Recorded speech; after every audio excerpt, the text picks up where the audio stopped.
So this is Girls Who Stray by Anisha Lalvani, published by Bloomsbury. It's about a unnamed woman in her mid-20s from a broken home.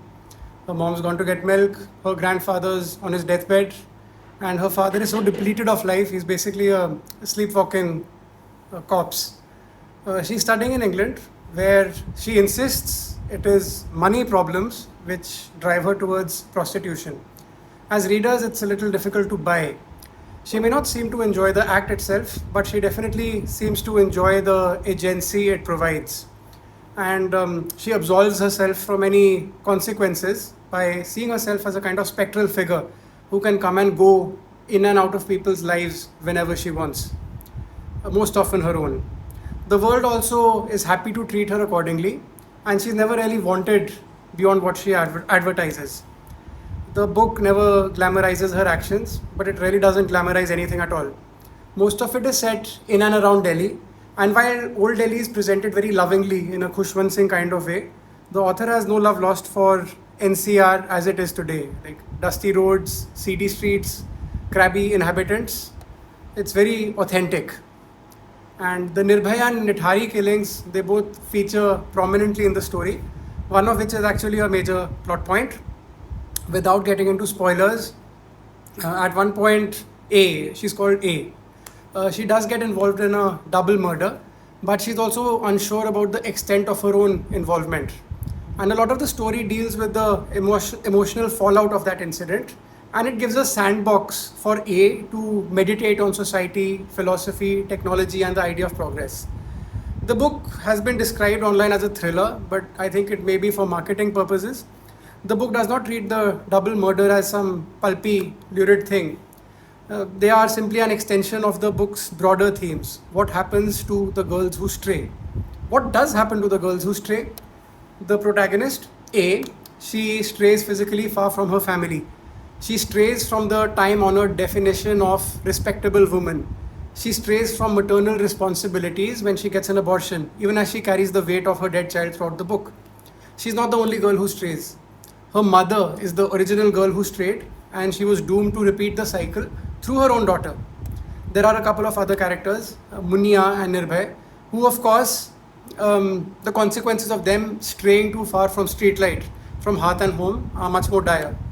This, for me, is what the book is really about: women who deviate from societal expectations and the reckoning that awaits. When A strays, she strays with relish, like with her fists balled and stuff, almost as if she's tempting fate, as if she wants something to happen. And something does happen. It reminded me of the scene in Taxi Driver. You talking to me when Robert De Niro is taunting an invisible adversary just so he can shoot him. But this pent up rage, this indignation actually amounts to surprisingly little.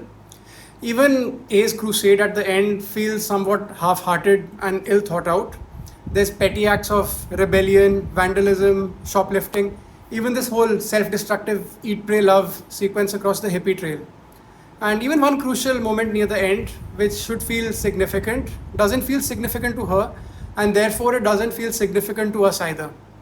A thing I've noticed in a lot of Indian feminist writing is they tend to prop up a heroic mascot of a protagonist who is persecuted by the capital P patriarchy. This book, while addressing all those issues, sidesteps the problem by not making A very likable. She oscillates between passivity and impulsivity, traits passed down from both parents. She has a leech-like dependence on a unremarkable man, and she is largely responsible for the situations she gets herself into. And the book luckily doesn't punch down on men either. There's this whole sequence where we see her male clients when she's an escort. A harsh book would have treated them with disdain, and even harsher book would have turned them into comedic fodder. But the book sees them sympathetically, lonely people, desperate for human connection. I have a couple of critiques. One, the book is in first person, right? So the inner monologue, it's very good. The prose is very strong.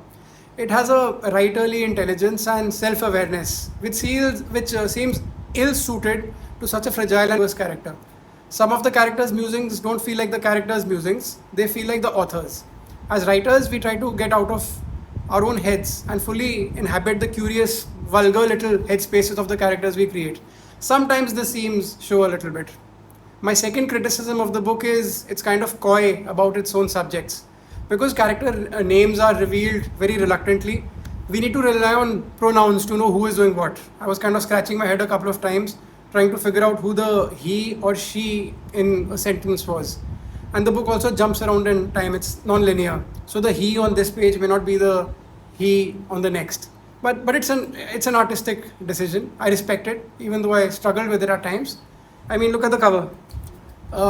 It's already blurry, but A is still trying to hide her face. But these are nitpicks. I really did enjoy the book. Okay, I think I've rambled on for long enough. Thank you for watching. Bye bye.